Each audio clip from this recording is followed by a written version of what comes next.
Hello बच्चों, good morning. मैं राकेश शुक्ला और मेरा यूट्यूब चैनल डेली क्लासरूम। आपको क्या सर्च करना पड़ेगा? आपको अपने चैप्टर का नाम डालना पड़ेगा, उसके बाद करना पड़ेगा by daily classroom by Rakesh Kumar Shukla sir, तब आपको जो है वीडियो मिल जाएगी। तो आज मैं क्लास 11th के ट्रिग्नोमेट्रिक फंक्शन के लिए पार्ट 2 लेके आया हूँ। पार्ट फर्स्ट में जो है हमने हाई स्कूल की जो बातें थी, जो हम लोगों ने 10th में पढ़ा था, उसकी बातें हमने केवल की थी कि उनमें क्या क्या चीजें हमने पढ़ी थी। तो वो एक तरह से इंट्रोडक्टरी हो गया। और ट्रिग्नोमेट्री जो टर्म है वो ट्राइगन और मेट्रॉन दो ग्रीक वर्ड से बना था, जिसका मतलब था कि एक ज्योमेट्रिकल फिगर जिसको हम ट्रायंगल बोलते हैं, उसकी साइड्स का मेजरमेंट। ठीक है, इनिशियली लोग किस पर्पज से उसको यूज करते थे, बाद में आजकल तो बहुत ज्यादा उसका एप्लीकेशन है ट्रिग्नोमेट्री का। तो ये सारी चीजें हमने बात की थी। आज हम लोग जो है ट्रिग्नोमेट्री में बेसिकली एंगल की बहुत जरूरत पड़ेगी, क्योंकि एंगल को लेके ही सारा खेल होता है। तो पहले तो एंगल को समझेंगे। सीबीएसई बोर्ड और आईसीएसई बोर्ड दोनों में ही वो चीजें हैं। ठीक है, तो एंगल को समझेंगे और उसके बाद एंगल की जो दो बहुत ही फंडामेंटल यूनिट्स हम लोग यूज करते हैं, बहुत ज्यादा मतलब मोस्ट प्रोबेबली हर जगह यूज होती रहती है, आपको जरूरत पड़ती रहती है। वो दो यूनिट है आपकी एसआई यूनिट, जो कि प्लेन एंगल की रेडियन है उसको, और साथ में जो बहुत कॉमन यूज होती है डिग्री मेजर। ठीक है, एंगल को डिग्री में भी हम मेजर करते हैं। तो डिग्री में एंगल का मेजरमेंट और रेडियन में एंगल का मेजरमेंट कैसे किया जाता है, उसका क्या सिस्टम बनाया गया और इन दोनों में आपस में क्या रिलेशन है, उसको देखेंगे। और टाइम रहा तो थोड़े से उस पर क्वेश्चन भी देख लेंगे। तो बहुत इंपॉर्टेंट है एंगल को लेके, प्लस माइनस ये सब चीजों को लेके लोगों में कंफ्यूजन रहता है। तो आप वीडियो को ध्यान से देखिएगा, समझिएगा। बहुत आसान सा है, जरूरी है कि ये पता हो आपको। इस पे क्वेश्चन, चूंकि अब ऑब्जेक्टिव क्वेश्चन के पैटर्न बनाने लगे हैं लोग बोर्ड की तरफ से, इन सब जगहों की, मतलब जो चाहे सीबीएसई हो, चाहे आईसीएसई हो, आईएससी हो, सभी जो है ऑब्जेक्टिव क्वेश्चन पे अब जोर देने लगे हैं। तो ये सब जानना बहुत जरूरी है कि कायदे से आपको कंसेप्ट पता हो।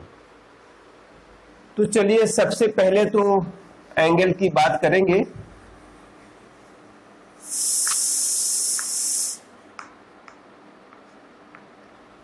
ठीक है, तो एंगल को समझिए, उसमें फिर एक और चीज समझ लीजिए। जैसे हम लोग ये बनाते थे स्ट्रेट लाइन,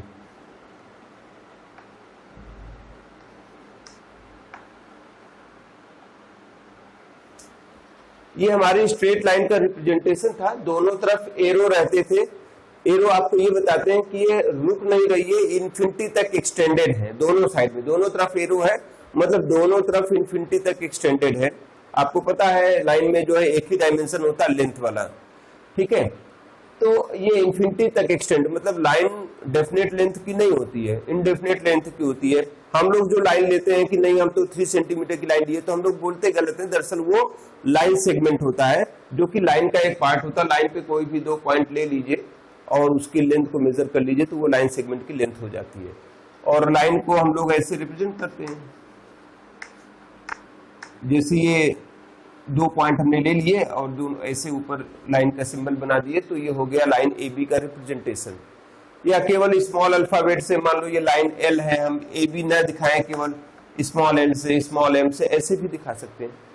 तो ये लाइन थी, इसको हम इसलिए बता रहे हैं कि थोड़ी सी चीज इसमें ध्यान देनी है कि ये एंडलेस होता है दोनों तरफ से। लेकिन जो रे का कंसेप्ट होता है, लाइन जब पढ़ाया जाता है आपको रे भी पढ़ाया जाता है। तो ये हो गया आपका क्या, लाइन ए बी। ये जो है लाइन ए बी है। ठीक है, तो लाइन ए बी को हमने कैसे रिप्रेजेंट किया, ऐसे, या स्मॉल अल्फाबेट से ऐसे। ठीक है, ये दोनों तरफ एंडलेस है। ठीक है, कोई भी 2 पॉइंट लेके ज्वाइन कर दीजिए, उसको इनफाइनाइट डिस्टेंस तक एक्सटेंड करा दीजिए, एरो लगा दीजिए, तो वो लाइन बन जाएगी। लाइन बनाने के लिए एटलीस्ट 2 पॉइंट की जरूरत होती है। उसी में जब लाइन आपको पढ़ाया जाता है तो रे भी बताया जाता है। तो रे का क्या है, एक स्टार्टिंग पॉइंट होता है और फिर ये जिस डायरेक्शन में जा रही ये हो गया। तो ये रे का रिप्रेजेंटेशन है, ये स्टार्टिंग पॉइंट, और यहां पे अगर आपने लगा लिया जैसे ए, ये ओ, तो ओ ए जो है क्या है, ओ ए जो है आपकी ये क्या है, और रे, एक रे है, ठीक है। तो ये रे के रिप्रेजेंटेशन में एक स्टार्टिंग पॉइंट होता है, ठीक है, और ये जिधर एक्सटेंड कर रही है उधर हम एक तरफ एरो लगा है, मतलब ये इनफाइनाइट लेंथ की तो ये भी हो जाएगी, ठीक है, लेकिन इसमें दोनों तरफ इन्फिनिटी तक का एक्सटेंशन नहीं, एक इसका स्टार्टिंग पॉइंट हमको पता होता है। तो अब जो है इसी रे के बारे में, इसी रे को लेके ही जो है हम लोग एंगल को थोड़ा सा समझेंगे, ठीक है। तो चलिए, ये मैंने लिया एक रे, और इस रे को जो है मैं अगर ओ ए नाम दूं, और ओ ए को मैं रोटेट कराऊं, ओ ए को मैं रोटेट कराऊं, तो रोटेशन आपने पढ़ा है, आपने 10th में भी पढ़ा है, 11th में पढ़ा आपने कि रोटेशन क्या है। रोटेशन, किसी भी बॉडी का जो रोटेशन होता है वो एक फिक्स पॉइंट के अबाउट होता है, ठीक है, एक फिक्स पॉइंट के अबाउट होता है। सपोज कीजिए इस रे को, मान लीजिए ये कोई लकड़ी की चीज है, मतलब जैसे स्पाइक्स है, तीलियां है, वो सब कुछ भी मान लीजिए इसको, कि आपने यहां से इसको फिक्स कर दिया है, स्टार्टिंग पॉइंट जिसको हम कहते हैं, ये इनिशियल पॉइंट या स्टार्टिंग पॉइंट जो भी कहिए, इसको हमने फिक्स कर दिया है। उसके बाद रे जो है ओ ए रे रोटेट करेगी इस पॉइंट के अबाउट, इसी प्लेन में ऐसे रोटेट करेगी या ऐसे रोटेट करेगी, मतलब ऐसे जाएगी तो एंटी क्लॉकवाइज, ऐसे आएगी तो क्लॉकवाइज। तो इस पॉइंट ओ के अबाउट, मतलब इनिशियल पॉइंट के अबाउट, इनिशियली जहां से ये स्टार्ट हुई थी उस पॉइंट के अबाउट ये रे ओ ए जो है दो तरह से रोटेशन कर सकती है, या तो एंटी क्लॉकवाइज या तो क्लॉकवाइज, ठीक है। तो फिर हम लोग को जो है ये जब क्लॉकवाइज एंटी क्लॉकवाइज दो इस तरह के ऑप्शन मिल गए रोटेशन के, तो अपनी सुविधा के लिए हम लोगों को जो है उसको एक को पॉजिटिव एक को नेगेटिव लेना पड़ता है, ठीक है। तो ये जो है हमारी इनिशियल रे जो है, मतलब ये पहली रे है हमारी, या इसको हम आर्म भी कहेंगे, अभी एंगल के आर्म भी कहते हैं। तो ये रे, ये इसकी इनिशियल पोजीशन, तो इनिशियल पोजीशन को हम बोलते हैं इनिशियल साइड, ठीक है, क्या बोलेंगे, इनिशियल साइड। तो ओ ए ये एक इनिशियल साइड को रिप्रेजेंट कर रहा है, ये क्या हो गई, इनिशियल साइड, ठीक है। अब ये ओ ए रे जिसको हम इनिशियल साइड बोल रहे हैं, अगर ये पॉइंट ओ के अबाउट एंटी क्लॉकवाइज रोटेट करके कुछ इधर आ जाए, ठीक है ना, ये रोटेट करके ऐसे इधर आ गई। अब यहां पे जब आ गई तो हमने इसको बोल दिया ओ बी, ठीक है, हमने बोल दिया ओ बी, और इसका रोटेशन एंटी क्लॉकवाइज हुआ तो हम इसको ऐसे दिखाएंगे, एरो ऐसे दिखाएंगे। हमेशा ये जो स्टार्टिंग होगा, अभी आगे चल के हम इसी को जो है एंगल का सिंबल मान लेंगे कि ये जहां पे भी ऐसे बना रहे तो हम कहेंगे एंगल को रिप्रेजेंट कर रहा है, ठीक है। तो ये जो है दरअसल रोटेशन के पैटर्न को भी है, तो हमेशा इनिशियल साइड से इसकी स्टार्टिंग होगी, इनिशियल साइड हमारी यही है। तो यहां से किधर गया हमारा ये रे, कहां पहुंच गई, ओबी में आ गई, तो ऊपर की ओर गई, तो ये ऊपर की ओर मतलब एंटी क्लॉकवाइज को रिप्रेजेंट करेगा। तो यही रे थी जो अपनी इनिशियल पोजीशन के corresponding anti clockwise position travel करके ये यहां पे आ गई, ठीक है। तो इसको एंटी क्लॉकवाइज रोटेशन बोल देंगे। और ऐसे में ये जितने अमाउंट में रोटेट कर गई, जितने अमाउंट में ऐसे ये रोटेट कर गई, ये जो पूरा अमाउंट रोटेशन का है उसी को हम बोलते हैं एंगल। तो एंगल क्या है, एंगल जो है amount of rotation of initial side with respect to its vertex या इनिशियल पोजीशन, इसको इनिशियल पोजीशन कहेंगे, रे यहीं से स्टार्ट हुई थी, ठीक है। तो with respect to its initial position, ये इनिशियल पोजीशन थी जिसको हम इनिशियल साइड बोले। तो कोई भी रे अपने इनिशियल साइड से जितने अमाउंट रोटेट कर गई about vertex, that amount of rotation is known as the angle। तो एंगल क्या है? अमाउंट ऑफ रोटेशन है इनिशियल साइड के से स्टार्ट करके, चाहे एंटी क्लॉकवाइज डायरेक्शन में चाहे क्लॉकवाइज डायरेक्शन में। बात को समझ लीजिए अच्छी तरह से। भाई ये रोटेट करी तभी तो एंगल बना, तो कितना अमाउंट रोटेट की उसी को एंगल बोलेंगे। लेकिन कोई भी चीज को मेजर करने के लिए आपको एक रेफरेंस चाहिए कि नहीं। जैसे मैं कहूं, मैं अभी अपने रूम पे हूं, मैं यहां से कहूं कि हमारे यहाँ, मैं प्रयागराज में रहता हूं, इलाहाबाद में रहता हूं, और मैं कहूं कि सिविल लाइंस जो है इतने किलोमीटर दूर है, तो कहां से कितने किलोमीटर दूर है ये भी बताना पड़ेगा, उसका रेफरेंस पॉइंट बताना पड़ेगा। कि जो है मैं अगर इलाहाबाद में जो है किसी पर्टिकुलर मोहल्ले में रहता हूं तो उस मोहल्ले का नाम बताऊंगा कि इलाहाबाद, चलिए हमने इलाहाबाद यूनिवर्सिटी ले लिया, तो हमने बताया कि इलाहाबाद यूनिवर्सिटी से इतने किलोमीटर सिविल लाइंस दूर है, तो इलाहाबाद यूनिवर्सिटी रेफरेंस पॉइंट हो गया, उससे जो है कितने किलोमीटर दूर है, ठीक है। तो वैसे ही ये इनिशियल साइड जो है रे ओरिजिनली यहीं पे थी शुरू में, तो यही रेफरेंस लाइन मान ली जाए, रेफरेंस रे मान ली जाएगी, जिसको हम इनिशियल साइड बोलते हैं। और इस इनिशियल साइड के रिस्पेक्ट में यही रे जितना एंटी क्लॉकवाइज रोटेट कर दी पॉइंट ओ के अबाउट, ठीक है, पॉइंट ओ के अबाउट जितना अमाउंट रोटेट कर दी एंटी क्लॉकवाइज, उस रोटेशन के अमाउंट को ही हम एंगल बोलेंगे, ठीक है। और एंगल को हम कैसे रिप्रेजेंट करेंगे? थीटा से अक्सर रिप्रेजेंट करते हैं, ठीक है ना। तो ये जो है आपका एंगल बन गया। तो अब ऐसे में ओ ए, आप इमेजिन कीजिए कि ओ ए यही रेफरेंस लाइन है, यहीं पे है, सारा एंगल इसी से हम मेजर करेंगे। अब एंटी क्लॉकवाइज गए तो यही ओ ए चल के यहां आ गई, तब हम ओ ए को ओ बी बोल दिए, ठीक है, मतलब क्योंकि ये बी पोजीशन पे आ गई। अब ये जो रे जा रही थी अब यहां से जा रही बी से, तो हम ओ बी बोल दिए। तो ये जो साइड है इसको हम बोलते हैं टर्मिनल साइड। क्या बोलते हैं? टर्मिनल साइड, टर्मिनल साइड, ठीक है, ये टर्मिनल साइड। तो ये एंटी क्लॉकवाइज जब रोटेशन होता है तो हम लोग एंगल को पॉजिटिव लेते हैं। क्या लेते हैं? यहां पे जो है एंटी क्लॉकवाइज रोटेशन हो रहा है, in figure rotation is anti clockwise,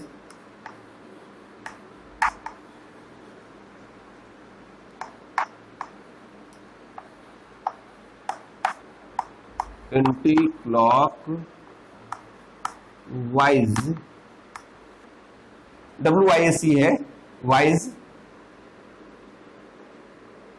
so angle is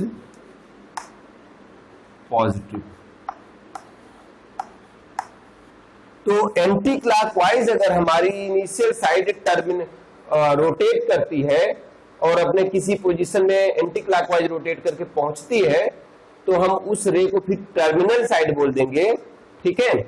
और जो एंगल फॉर्म होगा वर्टेक्स ओ पे, इसको हम बोलते हैं वर्टेक्स, ठीक है।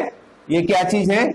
जिस पॉइंट के अबाउट, जिसको हम इनिशियल पॉइंट भी बोलते हैं, इनिशियल पॉइंट के अबाउट इनिशियल साइड कितना रोटेट की एंटी क्लॉकवाइज, उसी रोटेशन के अमाउंट को एंगल बोलेंगे। लेकिन अगर ये एंटी क्लॉकवाइज रोटेशन है तो हम बोलेंगे कि जो एंगल बना है एंटी क्लॉकवाइज रोटेशन की वजह से वर्टेक्स ओ पे, वो एंगल पॉजिटिव होगा। और इस वर्टेक्स, इस ओ को जो इनिशियल पॉइंट है, इसको बोलते हैं वर्टेक्स, ठीक है। वर्टेक्स क्या है? इनिशियल पॉइंट है जहां से कोई रे ओरिजिनेट होती है, निकलती है। तो ये यहां से ये ओ ए रे निकली थी, फिर यही एंटी क्लॉकवाइज रोटेट की, तो रोटेशन के अमाउंट को हम एंगल बोलेंगे, जो कि वर्टेक्स ओ पे बन रहा है। अब क्योंकि एंटी क्लॉकवाइज रोटेशन की वजह से बना है तो एंगल को हम पॉजिटिव लेंगे, ठीक है। अब अगर यही रे जो है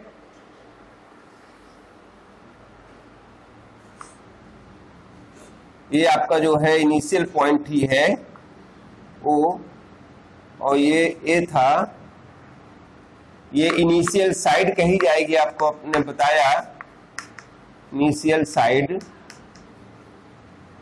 और ये अब की बार क्लॉकवाइज रोटेट करके यहां पे पहुंच गई।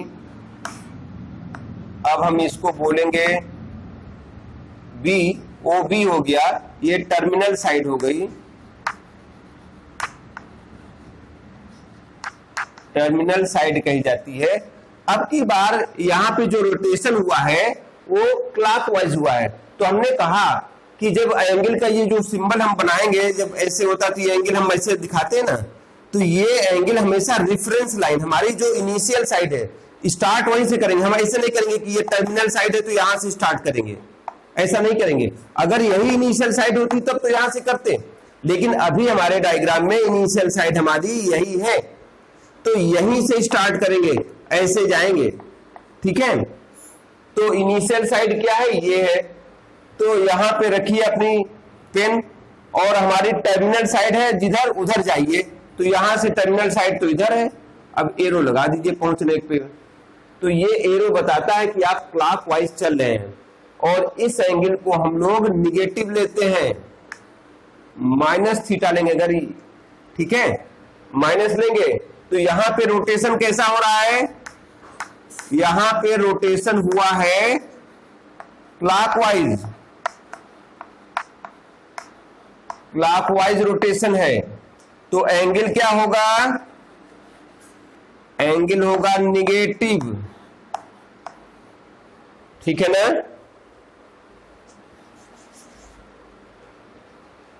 तो ये चीज बेटा आपको पहले तो यही पता होना चाहिए, क्योंकि प्लस माइनस को लेके बहुत कंफ्यूजन होता बहुत सारे बच्चों को। तो ये बहुत आसान सी चीज है, आपको पता है कि एंगल बनाने के लिए कम से कम दो रे तो चाहिए ना। ये यहाँ पे हम लोग अक्सर अब ये रे वे तो नहीं बनाते हैं, जब हम लोग पढ़ लिख लेते हैं तो हमने कहा बस भाई ये हो गया, देखो ये एंगल बन गया, ये एंगल बन गया। दरअसल ये एक रे थी और ये दूसरी रे थी, ये ऐसे थी, ये सब मिलके अब जब एंगल बन रहे हैं तो हम रे का भी एक डेफिनेट लेंथ ले लेंगे, तो वो भी लाइन सेगमेंट की तरह काम करेगा। तो ये ट्रायंगल बन गई तो वो लाइन सेगमेंट से बन गई, लेकिन जो है ये वर्टेक्स का काम करेगा, ये और ये यहाँ पे एंगल बना, ठीक है। ये लाइन सेगमेंट हो गया। इससे भी हम एक इनिशियल ले लिए, यहाँ पे कोई हम डेफिनेट पॉइंट जगह पे ले लें जिसकी लेंथ को हम मेजर कर सकते हैं, तो लाइन सेगमेंट यहाँ से भी बन जाएगा। रे का पार्ट भी एक लाइन सेगमेंट ही होगा, ठीक है ना। तो इस तरह से जो है हम एंगल लेते हैं। जब हम एंगल की स्टडी करते हैं तो ये सिस्टम बनाया गया जिससे इधर के एंगल को उधर के एंगल को सेम ले लेंगे, तब फिर दिक्कत आती है कैलकुलेशन में। तो ये स्टैंडर्ड बनाया गया कि अगर हम इनिशियल से एंटी क्लॉकवाइज चल रहे हैं, इनिशियल साइड से एंटी क्लॉकवाइज चल रहे हैं, मतलब हमारी जो टर्मिनल साइड है वो इनिशियल से एंटी क्लॉकवाइज डायरेक्शन में पहुंच गई है। यही रे जब इधर गई, एंटी क्लॉकवाइज रोटेशन करते हुए गई, अब जिस पोजीशन पे आ गई तो उस पोजीशन पे जो रे फॉर्म करती है उसी को हम टर्मिनल साइड बोल देते हैं। और ये जब एंटी क्लॉकवाइज गई है तो हम इसको जो है एरो से ऐसे दिखाएंगे और पॉजिटिव एंगल लेंगे। अब यही इनिशियल साइड जब रोटेट करके क्लॉकवाइज रोटेट करके यहाँ पे पॉइंट बी पे पहुंच गई, तो ये हम इनिशियल साइड को तब बोल देंगे टर्मिनल साइड, और ये क्लॉकवाइज आई है तो ये जो एंगल फॉर्म करेगी वो निगेटिव एंगल होगा। ये एंगल कहां पे बन रहा है? इनिशियल पॉइंट या वर्टेक्स पे। ये रोटेशन किसके अबाउट होता है? हमने कहा कि रोटेशन हमेशा एक फिक्स पॉइंट के अबाउट होता है, तो यही वर्टेक्स के अबाउट रोटेशन होता है। और कितना, जैसे ये है कितना डिग्री, मतलब एंटी क्लॉकवाइज गया, ठीक है, या कितना डिग्री, मतलब ये इनिशियल पोजीशन थी और ये एंटी क्लॉकवाइज में आई, तो कितने डिग्री एंटी क्लॉकवाइज में आई या कितने रेडियन आई वो अभी आगे हम देखेंगे। लेकिन कितना अमाउंट रोटेट की, उसी अमाउंट ऑफ रोटेशन को ही हम लोग एंगल बोलते हैं। तो यही रे जब यहाँ थी तो इनिशियल साइड, यही मान लो यहाँ पॉइंट भी था एंटी क्लॉकवाइज पोजीशन पे, तो हम यहाँ आ गए तो ये जो है टर्मिनल साइड हो गई। और ये रेफरेंस के नाम पे आप इसको हमेशा ध्यान रखेंगे। तो हमने देखा इस रेफरेंस लाइन से कितना एंटी क्लॉकवाइज आई, तो इसी अमाउंट को हम एंगल बोलेंगे। तो एंगल क्या हो गया भैया, तो अब एंगल हमारे समझ में आ गया होगा कि अमाउंट ऑफ रोटेशन है, अमाउंट ऑफ रोटेशन है। तो ये जरा पहले आप लोग डायग्राम बना लीजिए, जरूरी है आपके कॉपी में होना चाहिए। ये डायग्राम बनाइए, ये नोट कीजिए, ये डायग्राम बनाइए, ये नोट कीजिए। यहाँ पे माइनस को जरूर ध्यान में रखिएगा, ये सारी चीजें भी नोट कर लीजिए, नोट कर लीजिए तो फिर बताते हैं।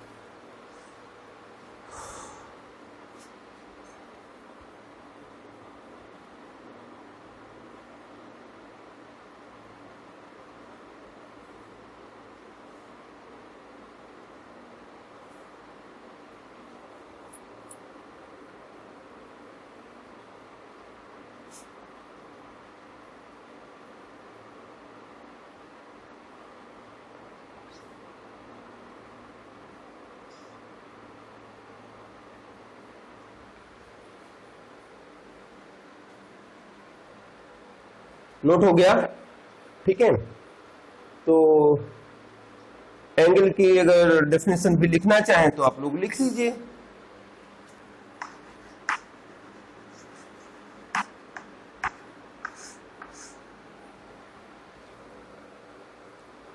ठीक है, डायग्राम आपने बना ही लिया होगा।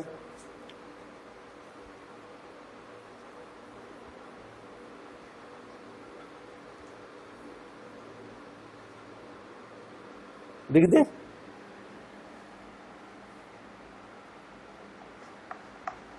The measure of an angle is the amount of rotation, amount of rotation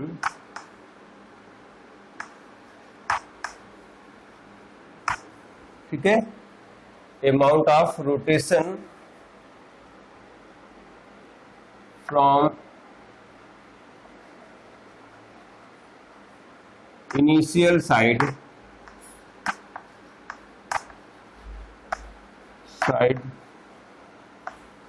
to terminal side,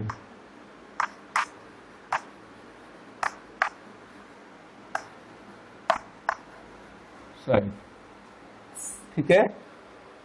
the measure of an angle is the amount of rotation from initial side to the terminal side, from the initial side आप कहिए, from the initial side to the terminal side, ठीक है। Note कर लीजिए इसको, कभी कभी मान लीजिए पूछ लिया गया तो बताएंगे क्या, ठीक है। The measure of an angle is amount of rotation from the initial side to the terminal side, या to get the terminal side, ऐसे भी आप कर सकते हैं। From the initial side to get the terminal side is known as the angle formed at the vertex, ठीक है। तो एंगल का हमारे समझ से आपको समझ में आ गया, मेन चीज अमाउंट ऑफ रोटेशन है, किसका, इनिशियल साइड का, किस चीज के लिए, to get the terminal side position, to get the terminal side position, terminal side position को पाने के लिए जितना आप टर्मिनल साइड पोजीशन भी लिख सकते हैं, और थोड़ा सा आपको क्लियर हो जाएगा। मतलब टर्मिनल साइड मतलब आपका बी पॉइंट तक जैसे इसको रोटेट करके आना था, तो ये टर्मिनल साइड पोजीशन ये हो गया, वो भी। तो यहां तक रोटेट करने में जितना अमाउंट रोटेशन का परफॉर्म हुआ उसी को हम एंगल बोलते हैं, ठीक है। तो अब जो है आप लोग इसको नोट कर लेंगे वीडियो पॉज करके। अब हम आगे बढ़ते हैं, तो ध्यान दीजिएगा, एंटी क्लॉकवाइज चलेंगे, मतलब इनिशियल साइड से ये साइड, इनिशियल साइड घूम के ऐसे आ गए एंटी क्लॉकवाइज, तो इसको हम बोल देंगे टर्मिनल पोजीशन। और इसका नाम पड़ जाएगा टर्मिनल साइड। और ये चूंकि एंटी क्लॉकवाइज गई थी तो जो एंगल परफॉर्म हुआ यहाँ पे वो थीटा पॉजिटिव होगा, और ये अगर क्लॉकवाइज आ गया तो जो है थीटा निगेटिव होगा।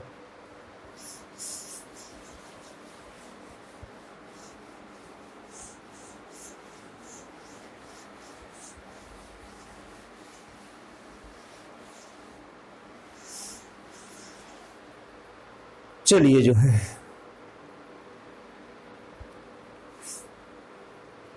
अब जो है एंगल को मेजर करना है, जब यहाँ पे मेजरमेंट होगी तो इसमें एक इंपॉर्टेंट चीज आती है कि भाई कोई भी चीज मेजर की जाएगी तो उसकी कुछ यूनिट तो डिसाइड करें। तो पहले जो है इसको जनरल तरीके से ही जो है केवल ऐसे बोला जाता था कि भाई रोटेशन तो हो रहा है, मान लीजिए ये आपकी चौक थी, ये रे का काम कर रही है, इसने क्लॉकवाइज एंटी क्लॉकवाइज जो भी रोटेशन किया ऐसे रोटेट किया, ठीक है। मान लीजिए ये रोटेट करके आया और इस तरह से इसने जो है मान लीजिए इस तरह से परफॉर्म करके इसने कुल मिला के 2 रोटेशन किए, ठीक है। अब रोटेशन वर्ड तो रोटेट करने के लिए है तो उसको हम रेवोल्यूशन से कहेंगे, ज्यादा बेटर रहेगा, ठीक है। क्या बोलेंगे? रेवोल्यूशन। जैसे 1 रेवोल्यूशन का मतलब 1 चक्कर हो गया पूरा, 2 रेवोल्यूशन का मतलब 2 चक्कर हो गया पूरा, ठीक है। तो आपका जैसे मान लीजिए व्हील है, कोई आपके बाइसाइकिल की व्हील है, या आपके जो लट्टू होते थे पहले, अब तो नहीं वो लोग यूज करते थे, लट्टू नचाते थे, लट्टू हो गया, साइकिल का व्हील हो गया। व्हील में तो एक एक्सिस के अबाउट अपने रोटेट करता रहता है। तो कहीं अगर आपको ये कहा गया कि जो आपसे कोई पूछ लिया कि आपकी जो व्हील है बाइसिकल की वो कितना एंगल बना रही है, तो आपने उसको ऐसे कुछ कहा कि 5 रेवोल्यूशन पर सेकेंड एंगल बना रही है। मतलब हर 1 सेकंड में 5 रेवोल्यूशन कर रही है, 5 चक्कर व्हील लगा रही है अपने एक्सिस के अबाउट। 1 सेकंड में कितनी बार? वो 5 बार चक्कर लगा ले रही है। तो आप समझ लीजिए कितना एंगल बना रही है। तो ये थोड़ा सा जो है अटपटा हो जाता है, लेकिन ये अभी यूज होता है, अभी हम लोग इसको फिर अपना समझ लेते हैं कि इसका मतलब क्या होता है। लेकिन जो है मतलब पहले जनरली इस तरह की बातें की जाती थी कि 1 सेकंड में 5 चक्कर व्हील जो है अपने एक्सिस के अबाउट लगा ले रही है, तो कुल कितने एंगल से घूम गई, इसको यही कहा जाता था कि 1 सेकंड में इतने 5 रिवोल्यूशन एंगल से घूम गई, ठीक है। तो 5 रिवोल्यूशन एंगल से घूम गई, तो ये थोड़ा सा जो है पता लगा, तो एंगल का यूनिट का एक सिस्टम लाया गया और रेवोल्यूशन को तो ध्यान में रखा ही गया, ठीक है। रेवोल्यूशन माने चक्कर होता है, किसी पॉइंट के अबाउट कितने चक्कर आप लगा रहे हैं। अगर आप 5 चक्कर एक पॉइंट के अबाउट लगा रहे हैं तो आपको बताना पड़ेगा 5 रेवोल्यूशन आप कर रहे हैं, और साथ में ये भी बताना पड़ेगा ना कि कितने टाइम में कर रहे हैं। तो पर सेकंड मतलब 1 सेकंड में 5 चक्कर लगा रहे हैं। ये जरूरी कि आप पर सेकंड कहें, आप ऐसा भी कह सकते थे कि जो है 2 सेकंड में 5 रेवोल्यूशन हो रहे हैं इस पॉइंट के अबाउट, लेकिन 2 सेकंड में हो रहे हैं। तो 1 सेकंड में कितना होता था, रेट के फॉर्म में बताया जाता था अक्सर, तो पर सेकंड में फिर बाद में कन्वर्ट कर लेते थे, ठीक है। तो पहले एंगल को ऐसे ही रेवोल्यूशन के टर्म्स में एक्सप्रेस करते थे, ठीक है। तो थोड़ा इसको और सिस्टमेटिक और क्लियर किया गया और इसके लिए यूनिट लाई गई। तो 2 बहुत ही मोस्ट प्रेफरेबल यूनिट है जिसको हम लोग सबसे ज्यादा यूज करते हैं, वो है डिग्री मेजर और रेडियन मेजर, ठीक है। डिग्री मेजर और रेडियन मेजर। तो पहले इस तरह की बातें होती थी, अब जो है डिग्री मेजर और रेडियन मेजर इसको ध्यान में रख के बनाई गई है, ठीक है। रेवोल्यूशन तो आता है, वहां पे भी हम इससे रिलेट कर देंगे उनको, लेकिन उन दोनों यूनिट का सिस्टम है अपना, उसको अब हम लोग जो है समझते हैं। तो चलिए यहां तक की बातें तो हो गई, अब हम लोग जो है दोनों यूनिट के सिस्टम को समझते हैं।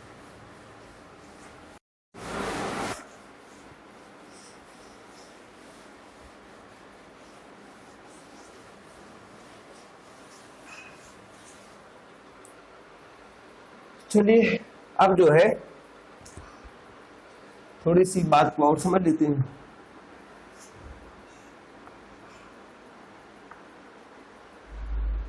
ये OA था,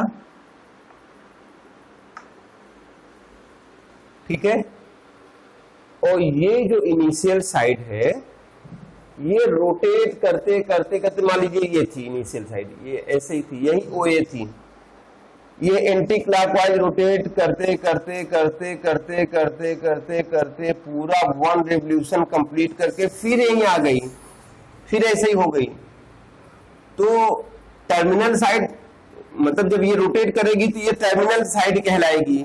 OA जब यहाँ पे आ जाएगी तो हम कहेंगे OB हो गया, OC हो गया, OD, इस तरह से मतलब करते करते तो फाइनली यहाँ पे आ जाएगी। तो फाइनली जब यहाँ पे आ जाएगी तो हम कहेंगे कि टर्मिनल साइड वापस इसी पे आ गई, इनिशियल साइड पे। तो हम यहीं पे नीचे B भी लिख देंगे।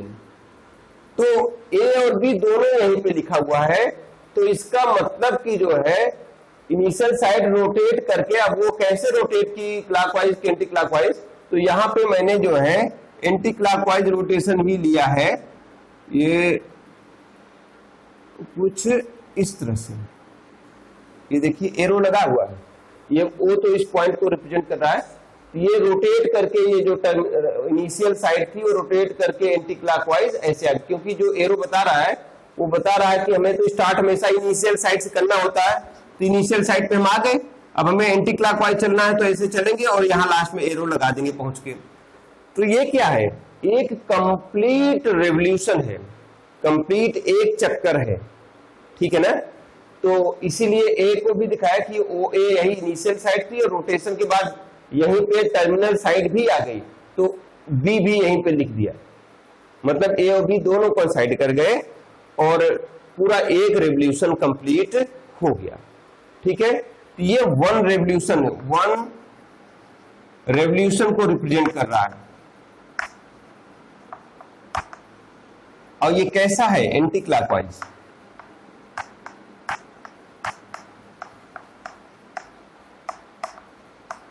ये एंटी क्लॉकवाइज रेवोल्यूशन है, ठीक है। आप क्लॉकवाइज भी कर सकते थे, ऐसी कोई बात नहीं है। तो आप देख रहे हैं कि जो है ये टर्मिनल साइड और इनिशियल साइड दोनों ही, तो ऊपर वाले में हम लिख देंगे जैसे इनिशियल साइड,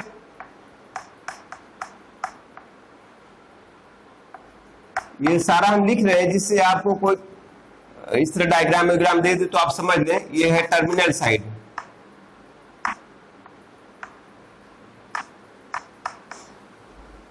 ठीक है। दोनों एक ही जगह हो गई तो एक रेवोल्यूशन आपका कंप्लीट हो गया।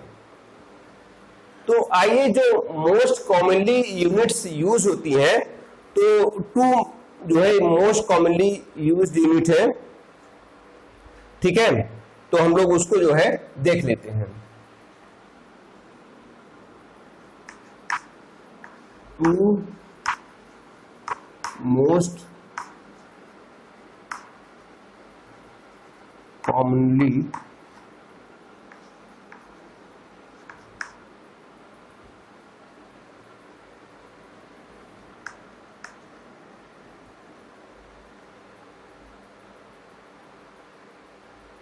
कॉमन ही कर दो, ज्यादा बेटर रहेगा।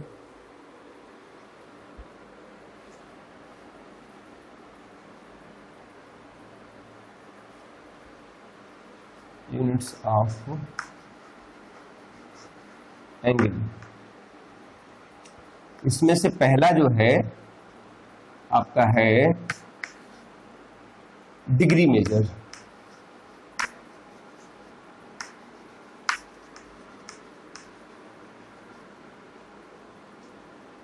दूसरा जो है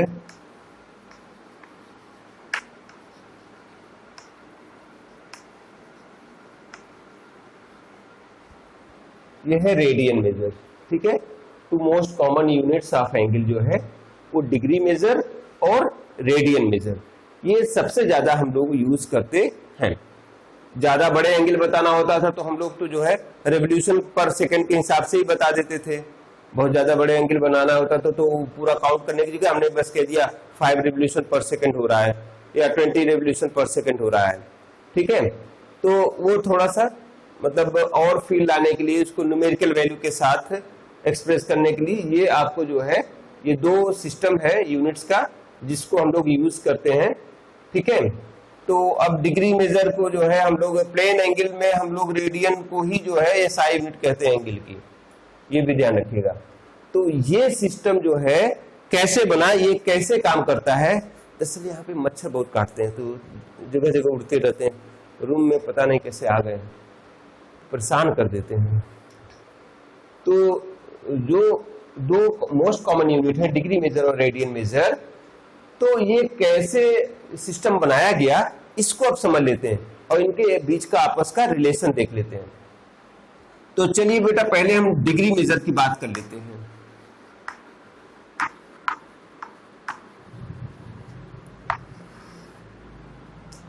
ठीक है, तो देखिए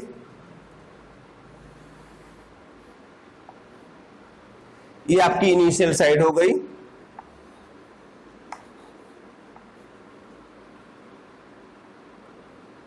और मान लीजिए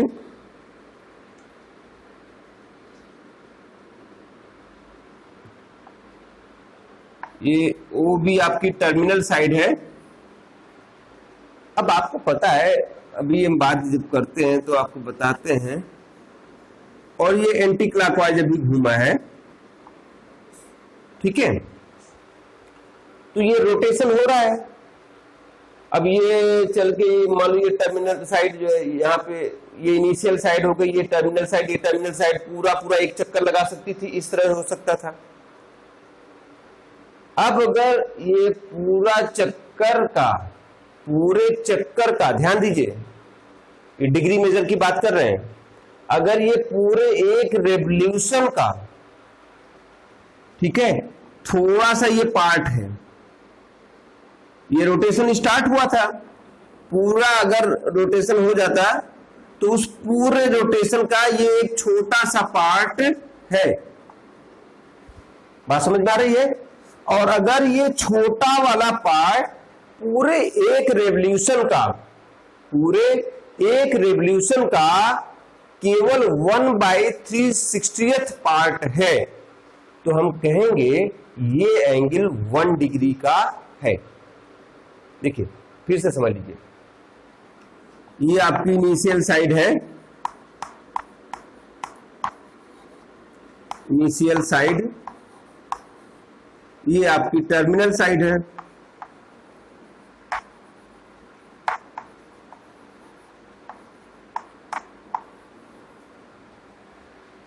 तो इनिशियल साइड से टर्मिनल साइड तक ये रे गई, और ये जो एंगल बना, ठीक है, वो 1 डिग्री होगा। कब? अगर ये जो एंगल बना है वो पूरे एक रेवोल्यूशन से जो एंगल बना उसका 1/360th पार्ट है, तब ये कहलाएगा 1 डिग्री। क्या कहलाएगा? 1 डिग्री। 1 डिग्री। तो 1 डिग्री क्या होता है? 1 डिग्री जो एंगल होता है वो होता है 1/360th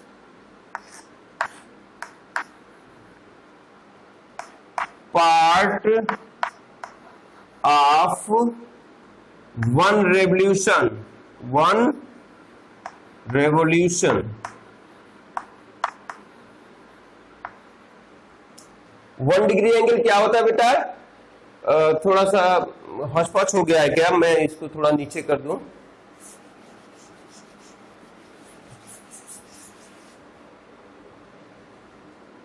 वन डिग्री जो एंगल होता है वो इक्वल होता है 1/360th पार्ट ऑफ 1 रेवोल्यूशन।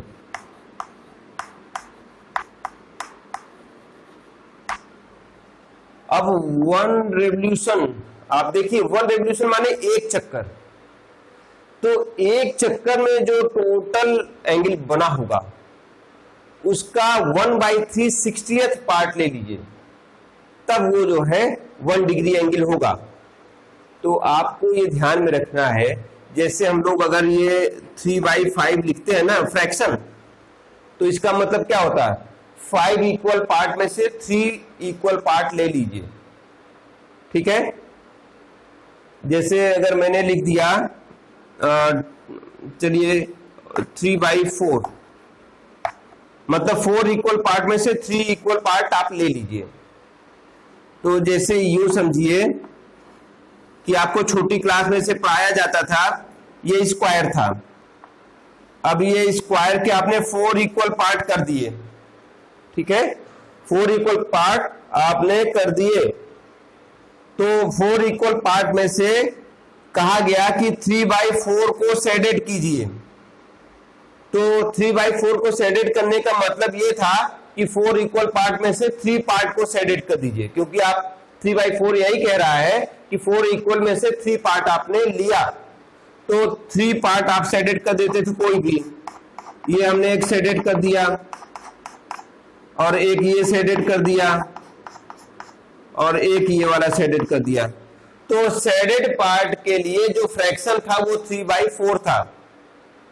अगर हम ये कहें कि 3/4 is the fraction for shaded part, तो आप ये समझ जाइए कि 4 इक्वल पार्ट करके किसी फिगर के उसमें से 3 पार्ट को जो है 3 इक्वल पार्ट्स के, ये चारों इक्वल इक्वल थे, तो 3 इक्वल पार्ट्स को शेडेड कर देना, यही था ना, मतलब उसको 3 इक्वल पार्ट्स को ले लेना।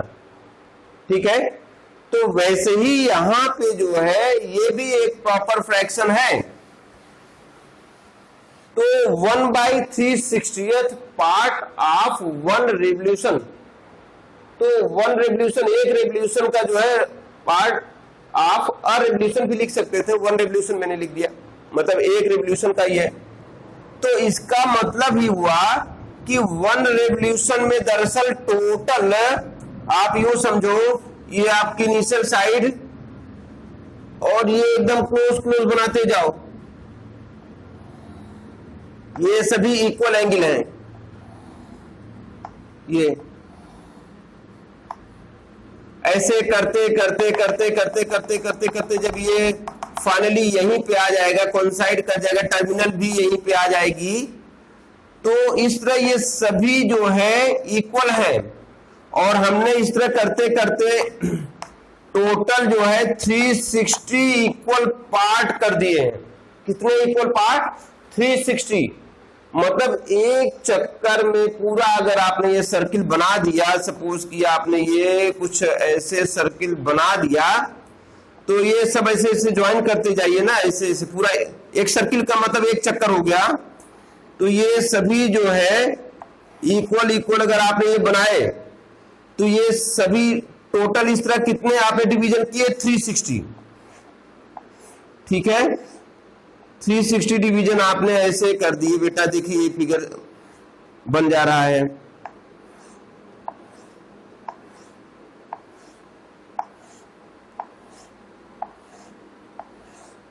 ये मान लीजिए सभी इक्वल हैं, और ये आपकी जो है इनिशियल साइड थी,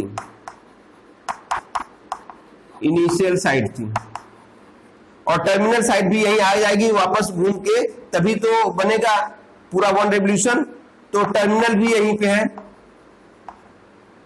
टर्मिनल भी जो है साइड भी यहीं पे है। तो अब ये इस पूरे रीजन को हमने 360 इक्वल पार्ट में कर दिए। कितने? 360 इक्वल पार्ट में कर दिए। तो हर एक पार्ट जो है क्या कहलाएगा? 1 डिग्री। ठीक है, तब हर एक पार्ट क्या कहलाएगा? 1 डिग्री कहलाएगा। तो मतलब ये कि देखिए एक तरह से ये पॉइंट हो गया, इनिशियल पॉइंट, इसके चारों ओर टोटल हमने जो डिवीजन किए वो 360 इक्वल डिवीजन किए। ठीक है, तो ऐसे में हर एक डिवीजन 1 डिग्री को रिप्रेजेंट करेगा। कितने डिग्री को रिप्रेजेंट करेगा? 1 डिग्री को। अब ये तो 360 नहीं हो पाएगा, ये कम ही होगा। तो 1 डिग्री बहुत छोटा एंगल होता है, अब उतना क्लोज क्लोज बना देते तो आप समझ ना पाते। तो इस तरह से जो है अगर हमारा इस तरह से पॉसिबल हुआ